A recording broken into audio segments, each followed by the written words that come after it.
Don't want anybody to miss what we were about to say.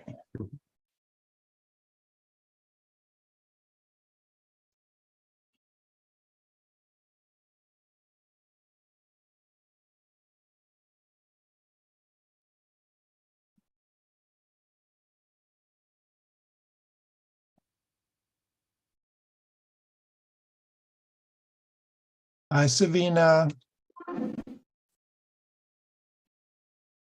Good evening. Good evening, Cole. Good evening, everyone. Hello, good evening to everybody.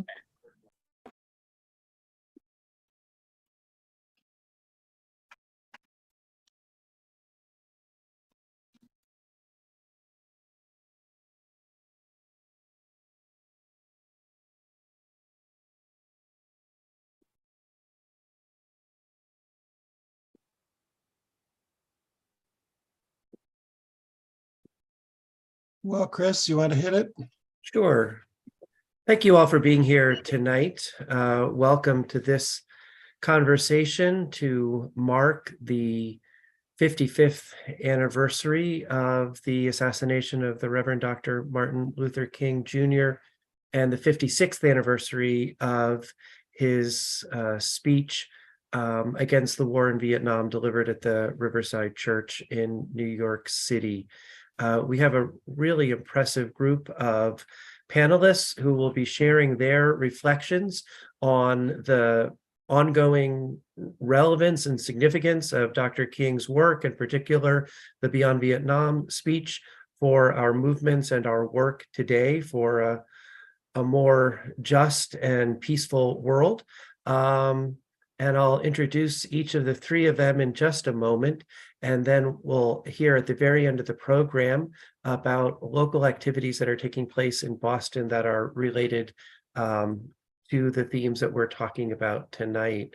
I want to express a word of gratitude to Nicole Harrison and Craig Simpson for their really great work in organizing tonight's event. It was been a pleasure to work with them. I'll say a quick word of introduction about myself. My name's Chris Nye, and I'm the pastor of a United Church of Christ congregation, Central Congregational Church in Newburyport, Massachusetts. I'm also currently the national co-chair of the National Council of the Fellowship of Reconciliation, and I'm really glad to welcome you to this special night. But before we begin, why don't we just take a moment of silence to sort of ground ourselves, to make the transition from making dinner or walking dogs or work or commuting, any of the other activities, and to bring us together into this space to recognize the sacredness of the conversation that we are about to have, the solemnity of the events that we are remembering, and the seriousness of the concerns that we will be discussing. So I invite you to just join me in a few moments of silence.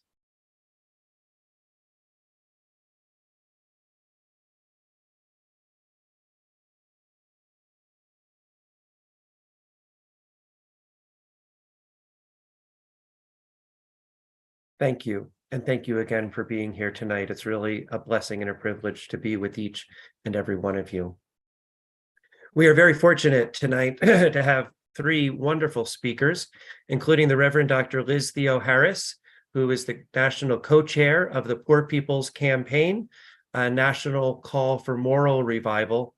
She's also the director of the Cairo Center for Religion, Rights, and Social Justice at Union Theological Seminary, an ordained pastor in the Presbyterian Church. She is also the author of 3 books.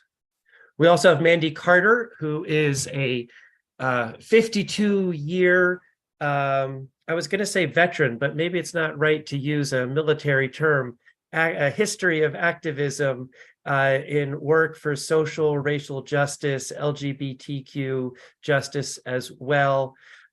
She's a co-founder and national coordinator of the National Black Justice Coalition, co-founder of Southerners for New Ground, a board member of the War Resisters League, and a member of the National Council of Elders.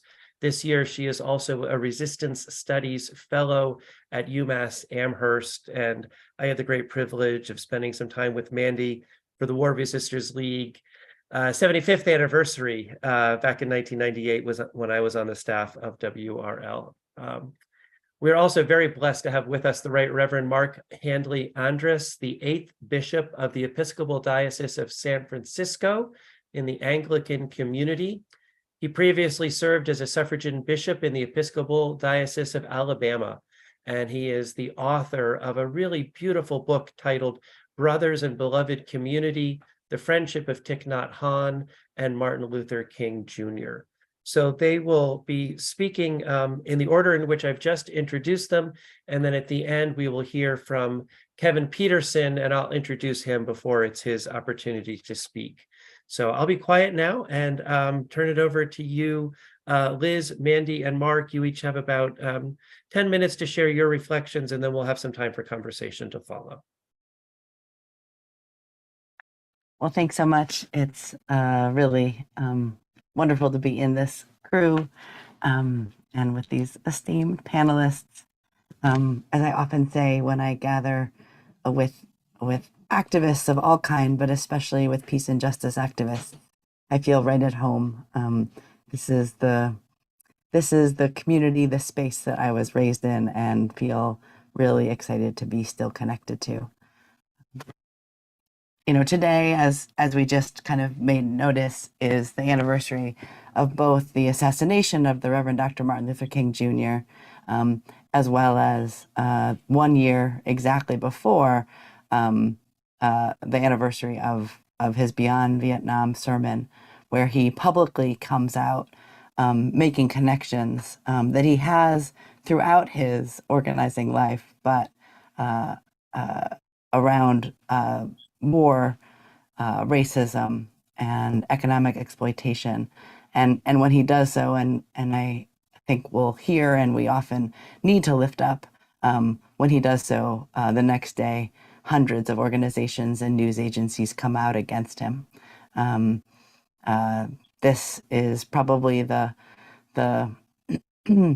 really nail in his coffin when he makes a connection and calls for movements that are addressing militarism, that are addressing racism and civil rights, and are addressing poverty and economic exploitation to come together in really bold and new ways. And so I believe that as we honor and as we gather to honor Dr. King, we actually have to first kind of catch up with him so that then we can figure out how to carry on the work in our own context. I think we need his diagnosis as well as his prescription to the problems that we're united around here today. Dr. King, and I know that this is already known to this crew, saw clearly that a foreign policy that was defined by racism and poverty and militarism hurt poor and dispossessed people across the planet, as it also drained the United States of its moral vitality and of the resources needed to fight poverty and racism and all forms of injustice here at home as well. And so when we fast forward to today, in a country that is beset by searing poverty, gapping inequality, widespread environmental injustice, an overblown Pentagon budget, and the militarization of our communities, including especially the anti-Black, anti-Indigenous systemic racism that is at the absolute core of our society, we're seeing not just a case of kind of mismatched priorities. We're seeing an actual war on the poor and of people of goodwill and conscience. Those of us that are gathered here this evening, I think already know that nearly half of the money that flows into the Pentagon's overstuffed coffers goes straight to for-profit war corporations. Corporations like Lockheed Martin, whose multi-million-dollar lobbying spending is only matched by the excessive salaries of their top executives. And we know that as the modern system of policing is used to suppress Black, brown, and poor communities in order to protect private property and preserve the existing hierarchy of power, that so too is the war economy, right? We see this connection, over and over again in our society. As a biblical scholar and a preacher, I like to look at our sacred texts, and if we consider this kind of biblical truth that where your treasure is, there shall your heart be.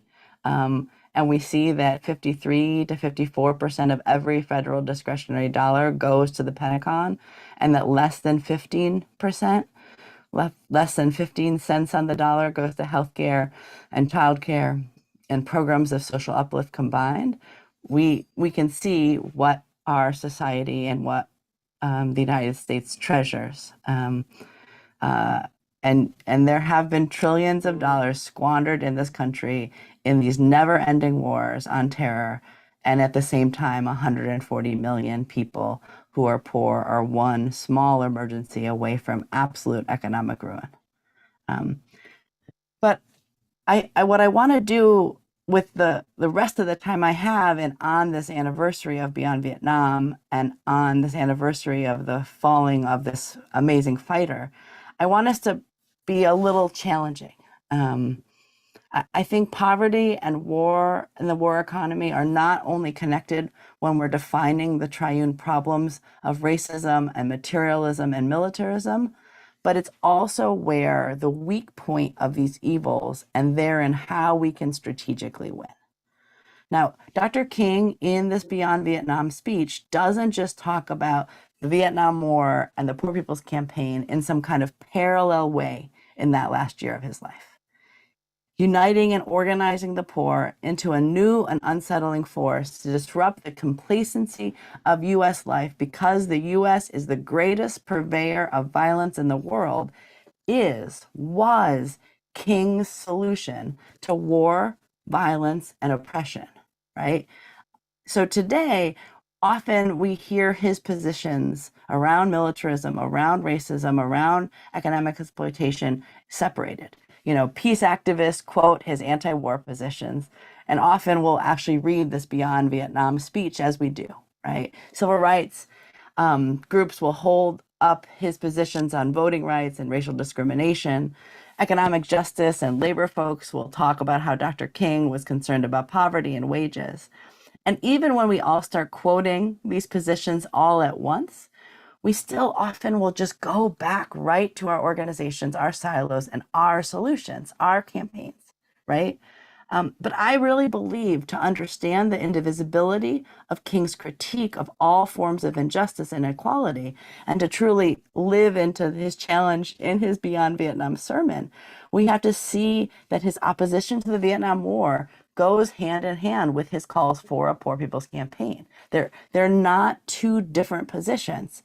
They're actually, the Poor People's Campaign is his solution to the Vietnam War, to the attacks on voting rights, to the low wages that workers are experiencing. And his foreign policy and domestic policy positions are united and centered on the power and the potential of the U.S. poor uniting with the poor of the world.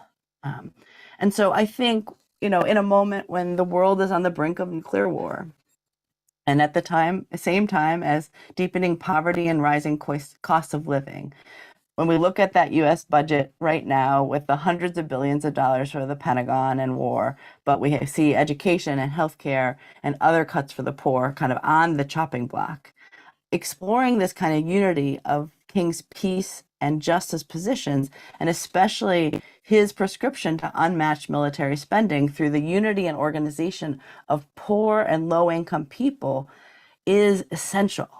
And I think we have to take it very seriously every day, but especially as we explore this beautiful, powerful, controversial, and what nails that coffin for him. And so he says this really powerful thing, not in this speech, but connected in the same moment. He says that poor and dispossessed people, when they unite with clergy and activists and advocates, can build a movement strong enough to reconstruct society from the bottom up. And he says, quote unquote, power for poor people will really mean having the ability, the togetherness, the assertiveness, and the aggressiveness to make the power structure of this nation say yes when they may be desirous of saying no. So I don't know about you, but I am tired of the no's. No, we can't expand the child tax credit. No, we can't protect voting rights. No, we can't save the earth. No, we can't cut police budgets rather than education budgets. No, we can't study and fund war no more, right? But realizing King's legacy today means building a broad and deep enough movement that compels those in power, nonviolently forces them to achieve victory, even when against the will of those in power. And that means canceling debts and enacting fair taxation and turning this war economy into a peace economy are all connected. And it's not that we want one, we want it all, and we want it all now.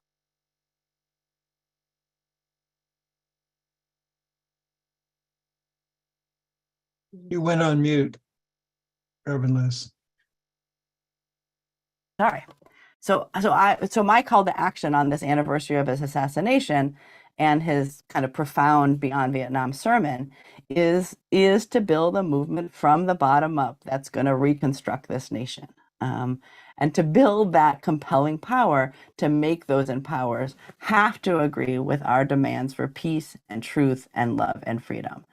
And to build a society where we lift from the bottom so that everybody rise. So I want to invite everybody here to connect more deeply with the Poor People's Campaign and National Call for Moral Revival. We are organized in 40 states across the country. We have powerful folks that are on this Zoom right now who are building in Massachusetts and other places across the country. We're holding a Poor People's Moral Action Congress this June 19th through 22nd in Washington, D.C., where we're going to be talking about building this kind of compelling power and not just coming together across our silos, but building a reconstruction movement. And we are also ready already and calling for already state assemblies in 2024 and another powerful gathering in Washington, D.C. in June of 2024, where a mass Poor People's Assembly and Moral March on Washington, because we have to be able to build this kind of power to make those in power say yes. So it's amazing to be in a group like this on this powerful anniversary, and it's emboldening for us to indeed move forward together and not one step back. So thank you so much. Reverend Theo Harris, thank you so much for that powerful presentation, for reminding us of what an incredible risk Dr. King took in offering the Beyond Vietnam sermon and the ways in which we are still working to catch up to the radicalness of the internationalism that he put forward in that statement, and as well as to the invitation to continue the struggle today. Thank you. Mm-hmm. So next up, we have Mandy Carter.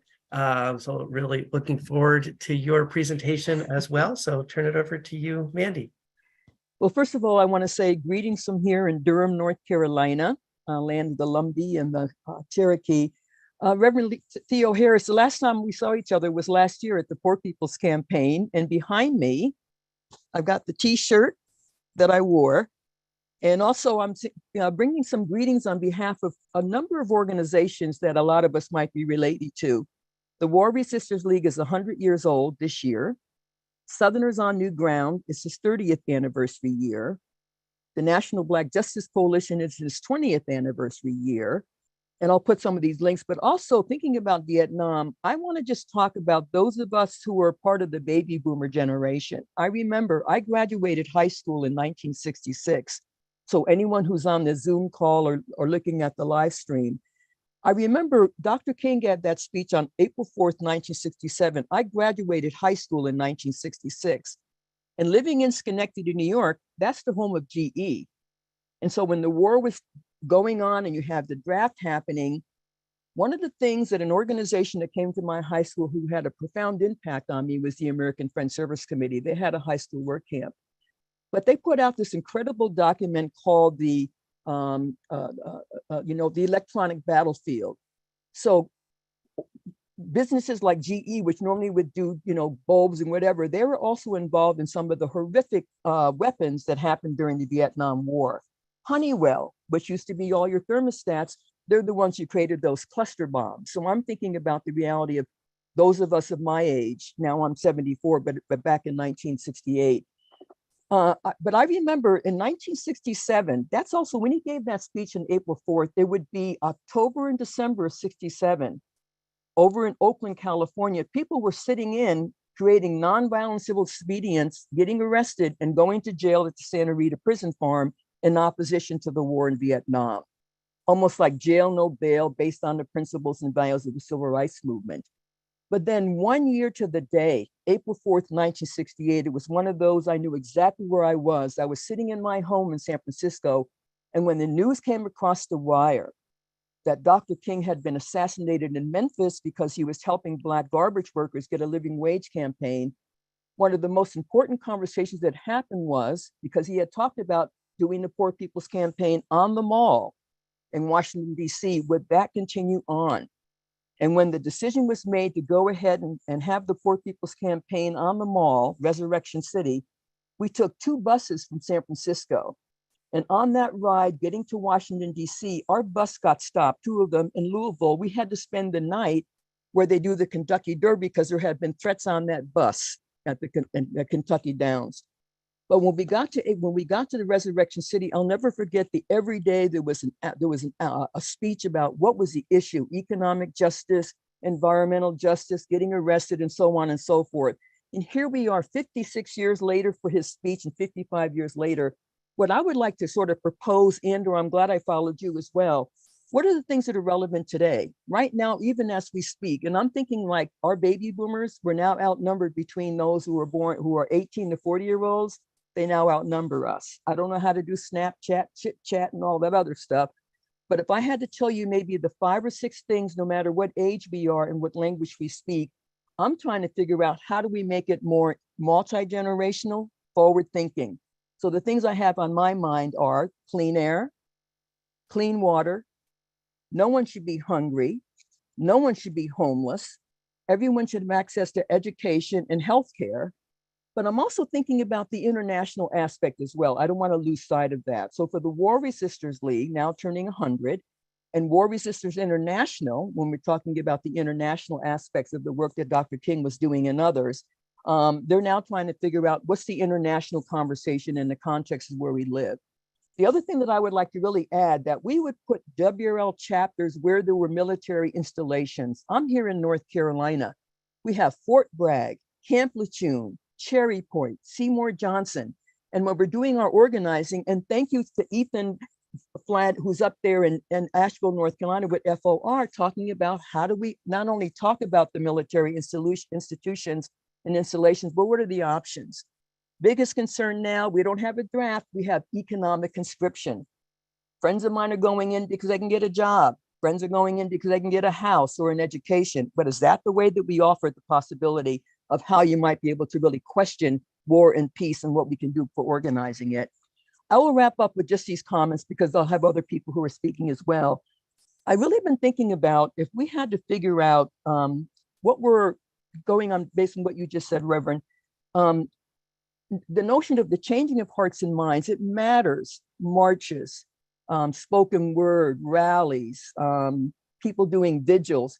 So the changing of hearts and minds and the changing of public policy, it matters who's the mayor. It matters who's the person in head of environmental issues in your city, county, or state. I'm here in North Carolina in the South. So we're thinking of the changing of hearts and minds and the changing of public policy, and underscoring all of that. In my opinion, faith-based organizing, it is an essential part of what this conversation has to be about as well. So in addition to the individual things each one of us can do, and I'll wrap it up with this, the power of one. I remember when the American Friends Service Committee, this young man came in and he said, let's talk about the power of one, that each and every one of us has the potential to impact change if we so choose to act on it. And then we have the options and the opportunities to figure out the how, the when, the where, and how that might be. And as someone who self-identifies as a lesbian, gay, bisexual, transgender community, all of us should be welcome into the family. So with that, pass it on. Oh yes, and forward together, not one step back. Thank you. I love it when the person who doesn't have the letters R-E-V in front of their name preaches. So Mandy, thank you so much for sharing not only, your personal history of commitment and experiences that you've had, but like the really profound vision of a world where human needs are met, and not through militarism, but through mutual for caring for one another. So thank you.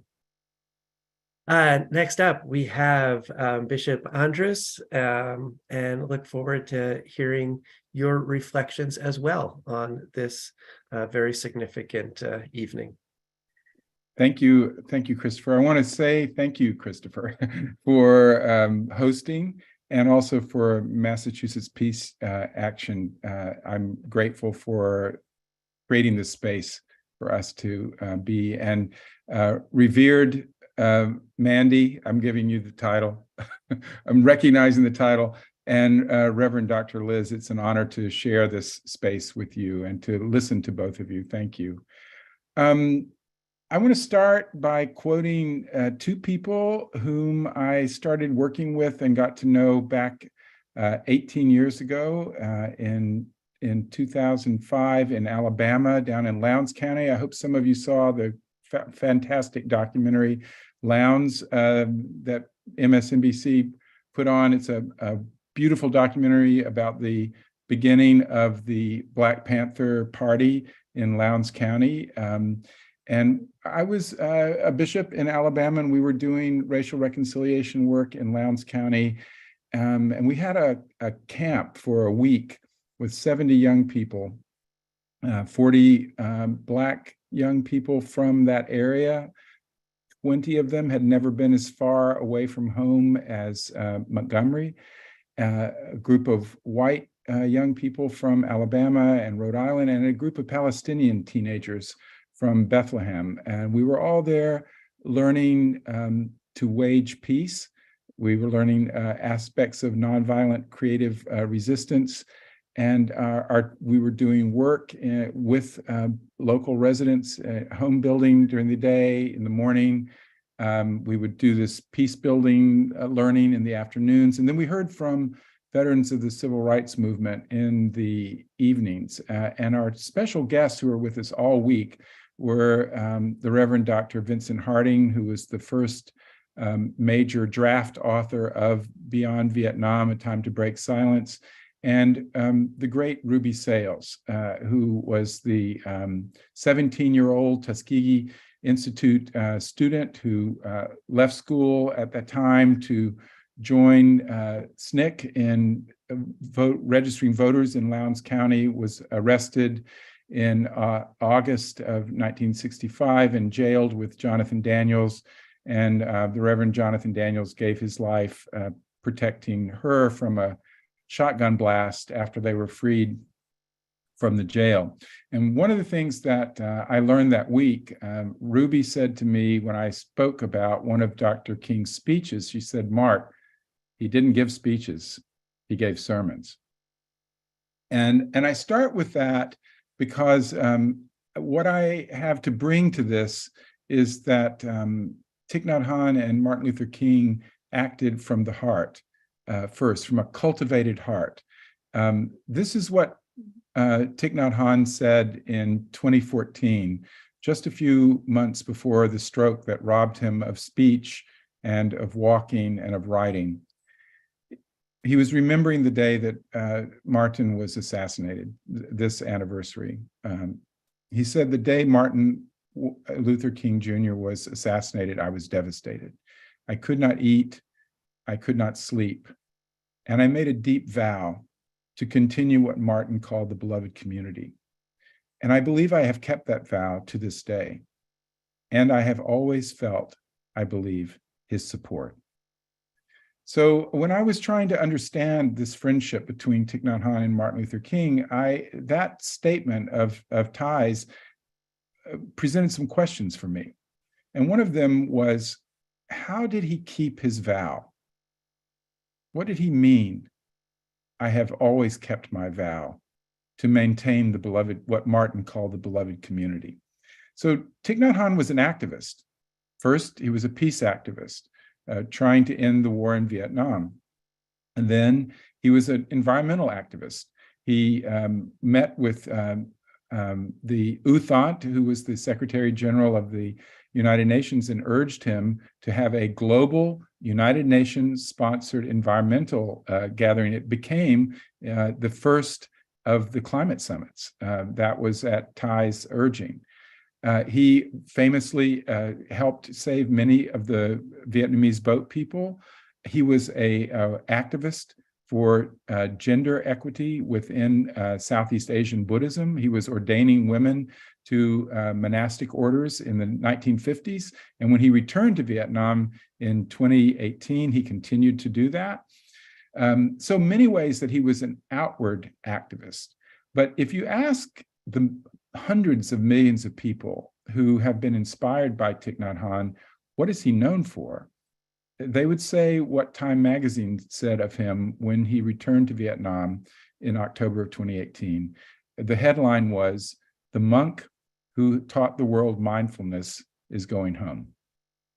And so mindfulness, I think, is the way that Thai would say was primarily, he wouldn't make a distinction in a dualistic way, but he would say that maybe his greatest contribution to peace activism was to teach people to cultivate the values in the heart.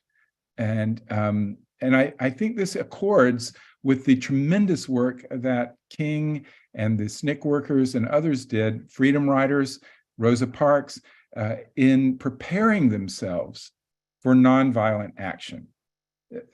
As you know, in the speech, in the sermon, really the letter from the Birmingham jail, when Dr. King was addressing those white clergy people in Birmingham, he talked to them about the steps that they took to prepare for creative nonviolent action. And the second of those steps was to purify your motives, to purify your motives. So that's internal work. And Clay Carson, my friend and the founder of and teacher and the founder of the King Center at Stanford and a historian at Stanford for the last 40 years, has produced a little documentary, a 30-minute documentary about Bernard Lafayette, one of the freedom riders. It's a wonderful little documentary. I recommend it to you. And in it, you see Bernard Lafayette and others undergoing the rigors of training to maintain a position of centered nonviolent heart in the face of opposition, in the face of violence. So this is a prepared position that people inhabit. And, I think it's actually dangerous and maybe a strategy of those who would like the nonviolent movement to fail, to not talk about how much preparation of the heart it takes to be an effective nonviolent activist. When you hear, and nobody on this Zoom would think this, but millions of people do think this. I read a children's book during a freedom school, and I had to change it as I was reading it. It was about Rosa Parks, and it said this: she just got tired, and she was unwilling because she was so tired to give up her seat on the bus. Well, that's a dangerous misstatement. Because in fact, as you know, she had been to the Highlander School. She had been there for months of training. She was prepared in the same way that Martin Luther King was prepared in himself to maintain a position of centered nonviolence in the heart and to act from that place. So to the speech, to the sermon, Beyond Vietnam, A Time to Break Silence, it's interesting how much of it has to do with these internal qualities. So this is how he ends. Just to go to the speech itself. It is with such activity in mind that the words of the late John F. Kennedy come back to haunt us. 5 years ago, he said, "Those who make peaceful revolution impossible will make violent revolution inevitable. Increasingly, by choice or by accident, this is the role our nation has taken, the role of those who make peaceful revolution impossible by refusing to give up the privileges and the pleasures that come from the immense profits of overseas investments. I am convinced that if we are to get on the right side of the world revolution, we as a nation must undergo a radical revolution of values. We must rapidly begin the shift from a thing-oriented society to a person-oriented society. When machines and computers, profit motives and property rights are considered more important than people, the giant triplets of racism, extreme materialism, and militarism are incapable of being conquered. Those, my friends, are statements about a revolution that starts in me and in you, in us, before they become eventuated in external actions. It's, as he says, a revolution of values.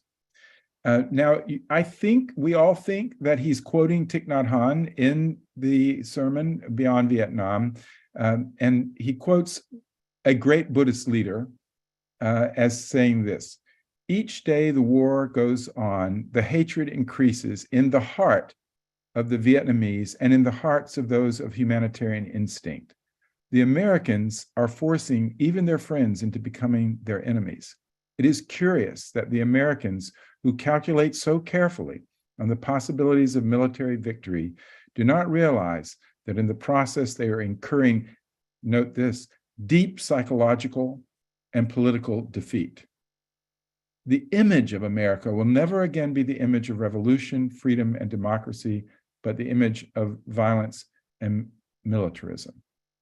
So the significance of that, which I think comes from Ty, to Martin, is that, again, the external action is completely important, but for both of them, there was an internal work to be done. Ty often talked about cultivating the garden of your heart. And in that garden, there are many seeds. And some of those seeds are noxious weeds.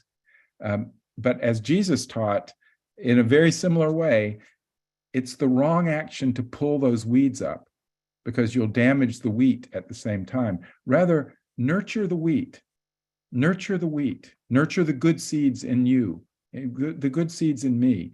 And then, as Jesus says, in the fullness of time, the angels of God will come and they will do the harvesting. So we can leave that to God.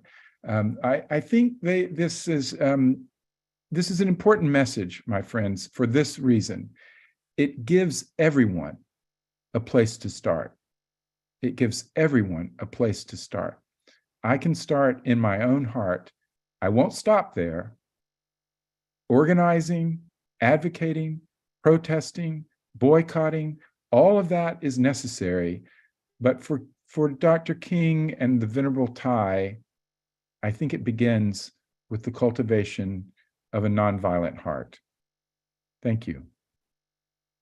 Bishop Andres, thank you also for that beautiful reflection, the reminder about the importance of the practice of nonviolence as a discipline akin to many other spiritual practices, and also for that invitation that this is something that each and every one of us can take up as we feel called at this moment, both to do that internal work as well as to be active in the world. So really grateful for what you have shared with us and the invitation that you have also extended to us. There is another speaker that we want to hear from tonight before we go to questions. It's the Reverend Kevin Peterson, who in many ways is the organizer who brought us all together, who is leading the effort for a public reading of Dr. King's Beyond Vietnam sermon speech that will take place on City Hall Plaza in May. Reverend Peterson is the founder and executive director of the New Democracy Coalition, a racial justice group in Boston that is working on redistricting, reparations, and the campaign to rename Faneuil Hall. He's originally from North Philadelphia, holds a degree from Gordon Conwell Theological Seminary, and now lives in Dorchester. So he will offer the first response to our three panelists, as well as share some information about the work that's taking place here in Boston. So Reverend Peterson, we look forward to hearing from you. Thank you, Chris, for your very able facilitation. I appreciate you, and to Ms. Carter and Bishop Andrus, and to Liz Theo Harris. Thank you for your words, which have been significant. And I would add that I have been fed, and we'll reflect on your comments moving forward. I have responses by way of reflection. And then I would like to talk a little bit about, at the conclusion of my comments, talk a little bit about the public reading that we inaugurated 6 years ago in Boston of Dr. King's speeches and sermons, or as Bishop Andrus has said, his sermons only, their sermons. Many in the nation have followed the life of the Reverend Martin Luther King Jr. intently, and in doing so, for them, April 4 rings as a definitive date in the Reverend King's legacy and in the course of the nation, and how our nation has evolved, in some cases, how it has regressed. On April 4, King was murdered in Memphis in 1968, a date that would distinctly mark our country and our culture related to matters of social justice, that has its roots at the founding of the United States and has its roots and is connected with the matter of chattel slavery and the oppression of Black people moving forward. For the assassination of King on the 4th in 1968 highlighted the long debated question of our national ethics related to race, a debate that King is extended to encompass nonviolence and matters of poverty, which he believed were all interrelated. The articulation of the interrelatedness of these themes of war, race, and poverty were clearly addressed by King on April 4, 1967. But a year later, to that very day, King would be felled by a bullet. And at the time of his death, he had gone out of favor as a national leader and was shunned by those who once lauded him. We gather here this evening on April 4, 2023, remembering King. He died 55 years ago. At this very hour, we are now assembled. And so this is a significant historical moment about which we should reflect on him and reflect on this wonderful sermon. This sermon 56 years ago at Riverside Church, the year before his death in New York City, features King at his highest critical and prophetic powers as a public intellectual, as a political theologian, and as a pacifist who pondered openly about the cost of waging the Vietnam War and how he felt that war was representative of our country's sin of prioritizing military aggression over moral witness, personal and national wealth over poverty, and racism over repairing human relationships, particularly between Blacks and whites in the United States at that time. King, as we know, called that speech Beyond Vietnam, a time to break silence, wherein he punctuated his thematics in a kind of tripart social gospel rhetoric, a three-point elaboration and distillation on the Vietnam War and how that conflict was invariably tethered to our spiritual and social disposition, indeed, our dissolution as a world power. I'm convinced, King said during the speech, that if we are to get to the right side of the world revolution, we as a nation must undergo a radical revolution of values, as Bishop Andrews has already quoted. King said we must rapidly begin the shift from the thing-oriented society to a person-oriented society, when machines and computers, profit motors, property rights are considered more important than people. The giant triplets of racism, materialism, and militarism are incapable of being conquered. Beyond Vietnam, a time to break silence, of course, can be viewed within the lens of foreign policy, strictly speaking. It takes as its principal subject the war. King questions its legitimacy. He probes the extent to which the war is morally valid. He interrogates our existential condition as to our claims and our want to impose violence upon others. But as he performs this analysis, King also causes us to see the interconnectedness of our culture of greed and the persistence of racial animus and deeply ingrained prejudice. His critique of our foreign policy beckoned us, as it does now, to explore the intersectionality of empire ethics and the unforgiving interposition of violence against the poor. And of course, this speech represents King as a truth teller. In his magnificent new book published last year, The Arc of Truth, Louis V. Baldwin speaks of King's public rhetoric and his relationship to truth-telling in all of its dimensions. Baldwin says, throughout much of his life, Martin King Jr. struggled with age-old, complex, and perennial questions concerning the meanings and categories of truth. In this regard, he stood in the traditions of great philosophers, theologians, and ethicists. Although he shared George Hegel's view that truth is the whole, King concluded that truth comes in multiple forms and therefore is never reducible to a single definition, type, or category. This is what we hear precisely in Beyond Vietnam, that wonderful sermon. King invites us to truth in the public square, truth in its complex and variegated dimensions, truth as it relates to how we reasonably and ethically sort through the triplet evils of war, poverty, and hyperbolic materialism. The higher point related to this speech is that King was seeking truth as another way of defining the beloved community he incessantly sought during his public ministry.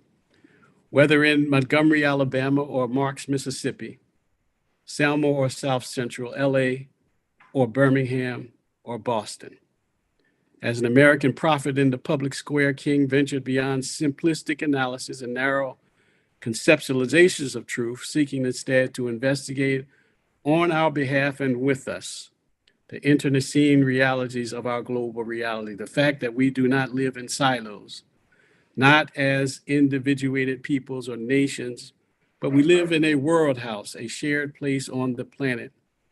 And to this degree, the Beyond Vietnam speech is an invective that prophetically speaks to our collective conscience and calls us to common ground or the beloved community. King would say that nothing would be more important than to adopt new ethical sensibilities that are countervailing to the current ethos related to poverty, war, and materialism in 2023. We need, King said during his wonderful sermon, a revolution in our comportment as local and global citizens who live in a world house.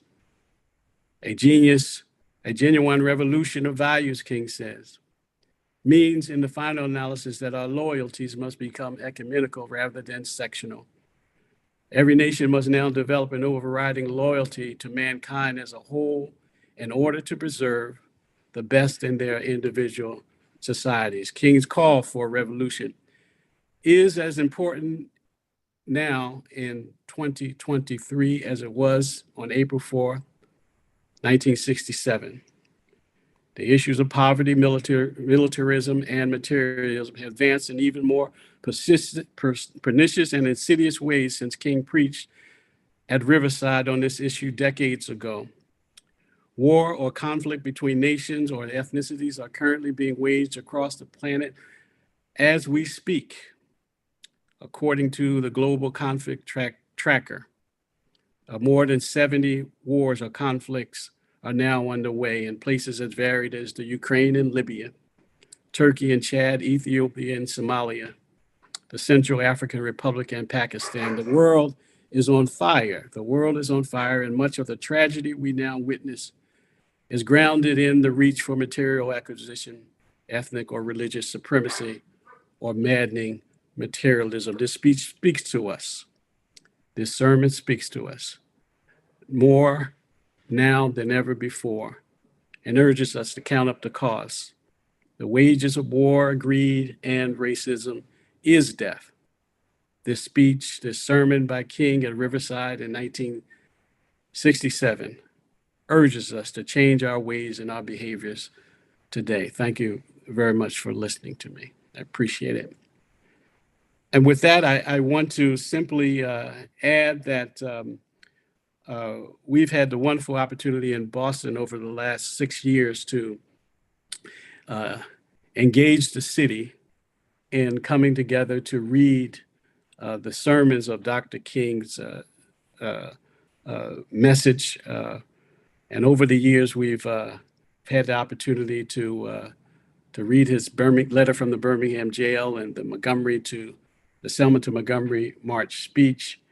And we divide these speeches into 100 separate pieces and encourage Bostonians from all 28 neighborhoods to come and engage in listening and the reading and make friends and help us even further define the beloved community that King spoke about. Last year, I was elated to engage with Cole Harrison, the executive director of Mass Peace Action. Happy to engage and elated to engage with him in conversation. He suggested this speech on this year. So on this coming May 2nd at 4 p.m.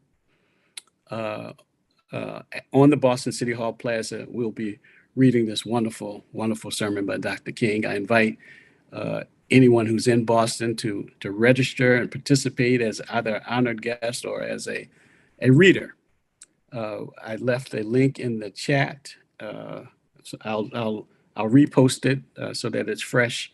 And I believe that Mass Peace Action will be live streaming this for those who are not in town. But we welcome anyone in the greater Boston area to join us on this day. Thank you, Chris, and thank you all.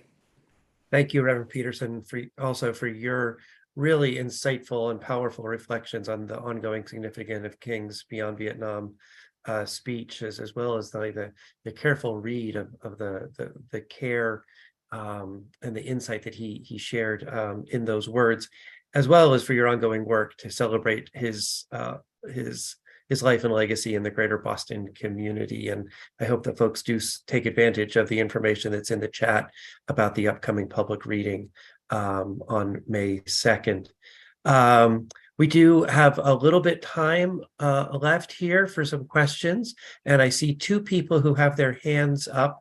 So I'll call on them in the order in which I saw them. The first was Richard Katsiani. I hope I'm getting your last name correct. Do you want to unmute and share your question? Then I see Yuri Smuter. I hope I have that last name correct. I invite you into the conversation. So, Richard. Yes. Can you hear me? Yes. Okay, good. Bishop Andrus, you mentioned John F. Kennedy. You made a quote from him. I'm 83 years old, and in 1964, as Kennedy was assassinated in November, but a year later, the campaign with Lyndon Johnson and Barry Goldwater. And Lyndon Johnson's campaign, one of his focuses on was the war in Vietnam. And I can quote things that he said. We should not send boys 20,000 miles away to do what Vietnamese people should do for themselves. That was in November during the campaign. He won a huge victory. And 3 months later, in March, he started sending troops there, first combat troops, over a lie, saying that in the Haiphong Harbor, one of our boats was attacked, which never happened. So he just started the war, escalated the war up to 500,000 troops there, carried that war on until he left the office. And he's such a tragic figure because he did so many good things domestically. Medicare, and what else? Medicare and Rights Act. And of course the Civil Rights Bill, but of course he was pressured by Dr. King and the Civil Rights Movement to do that also, getting voter rights and civil rights. Mm-hmm.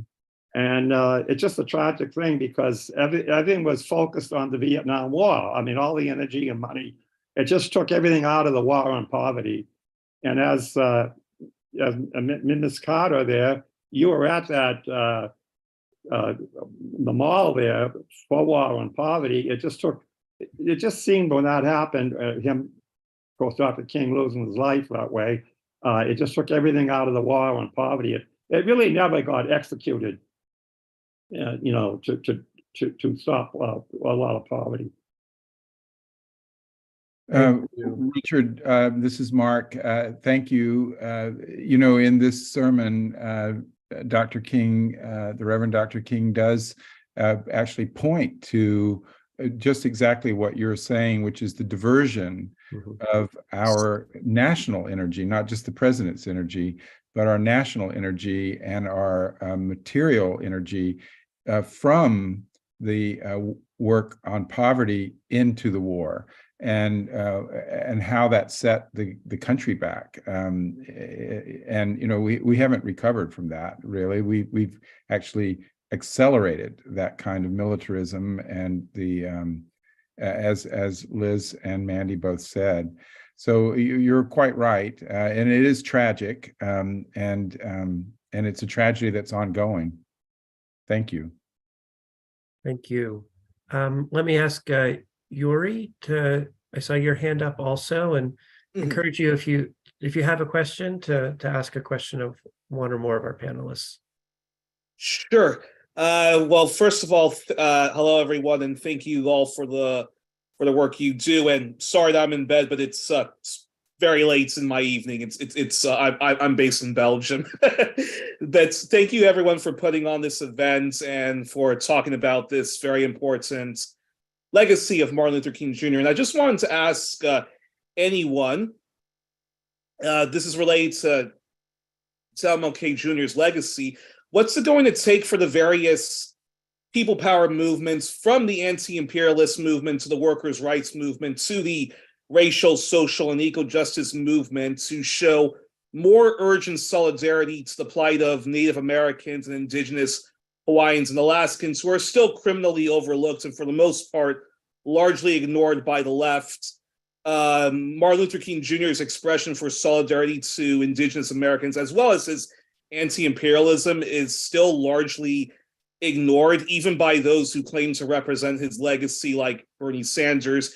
And any response to Black Agenda reports, who have often accused the New Poor People's Campaign and Black Lives Matter for largely ignoring and speaking out on imperialism, and curious anyone's thoughts, and thank you for putting on this event. Thank you for your question. Would one of our panelists like to take that up? I would love to do a call to action in support of some Indigenous organizers and leaders. I don't know if people have followed the struggle that the Apache Stronghold out in Arizona are waging, but Resolution Copper, a big multinational mining corporation, is very close to actually being able to take their most sacred land and mine it not just ruining the earth and where the spirits reside, but also poisoning the water. And so they are in battle right now. So maybe I can put into the chat. They're asking for everybody who is willing to reach out to their congressional leaders and say that we have to save Oak Flat from foreign mining, and this act that John McCain actually threw in at the very last moment. And so they're doing a lot of actions even this week. And so I will put some information, but really hoping that folks see the connection there, right? Resolution Copper is one of the worst mining companies in the world, has a militarized police force that, is willing to, do what it needs to, and is deeply connected to U.S. imperialism in Latin America and other parts of the world. And I think, in this struggle, we can kind of see all of these different evils that Dr. King is talking about. So just wanted to put that call to action out. Again, Savina seems to have put their website in the chat, and they have a bunch of calls to action going on right now. Great. Thank you, Reverend Theo Harris, for making those very concrete connections and sharing that urgent action appeal. We are a little bit past the hour, but there's one more hand that I see up. So if we can give each other just a few more minutes, let me respond or ask Alan Perez to share his question. That'll be the last one, and then we will wrap up for the evening. Yes, can you hear me? Yes. Okay, thank you. I am in the Boston area, and I don't feel lonely today. I didn't know about this activity until yesterday, and for weeks I was thinking and reading the sermon Beyond Vietnam, and I asked a minister of a Unitarian church if he could give me an opportunity to talk about this sermon. And I'm very happy to be here. I'm going to contact, what's his name? Peterson? I guess Reverend Peterson, because I deliver my speech, I would say, because I'm not a pastor, but in my rusty English. But I think I can deliver that message in my very good Spanish. So I would like to see Spanish communities to hear, why is it important to fight for peace? Because it's important for us here and in the world, in our countries of origin. So I'm going to do that. I'm going to connect with the Boston community. Thank you. That's excellent. Thank you very much. And thank you for taking the time to introduce yourself and to share that. That's an important message as well. I again want to express my incredible gratitude and also just what a sense of honor it is to be part of this discussion tonight. I want to thank the Reverend Dr. Liz Theo Harris, Mandy Carter, the Right Reverend Mark Hanley Andrus, the Reverend Kevin Peterson. Also, thanks again to Cole and to Craig for the organizing work. I have been blessed from hearing your words, your reflections, and being in the presence of all of you. So thank you so much for this time that we've had together this evening on this very sacred occasion. Thank you. Thank you all.